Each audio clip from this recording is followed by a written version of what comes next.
ही होनी है। ज़बरदस्त परफॉर्मेंस दी, न्यूजीलैंड ने ठीक ठाक फेंटी लगाई, ज़बरदस्त फेंटी लगाई, इतनी फेंटी लगाना क्योंकि लेके चल रहे थे, क्योंकि जब 20-25 ओवर हो तो मैंने कहा यार ये 270 280 पे आउट हो जाएंगे, इन्होंने इससे ज़्यादा नहीं करना, तो 200 265 275 पाकिस्तान आराम से चेस कर देगा। मैंने जहाँ देखा जहाँ 330 में कहा है हुआ क्या है, लेकिन जो कुट मारी, जो ज़बरदस्त परफॉर्मेंस दी, वो आई थिंक काबिल दीद है और बड़ी ज़बरदस्त परफॉर्मेंस दी न्यूजीलैंड ने आज। और न्यूजीलैंड ने अच्छी परफॉर्मेंस देने के साथ साथ जो है बैटिंग तो ज़बरदस्त की बॉलिंग भी अच्छी की।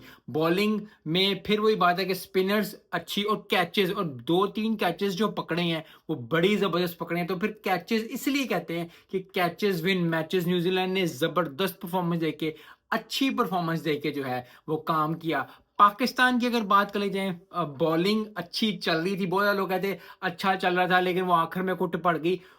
पहले दिन से जब आप अगर देखो, एक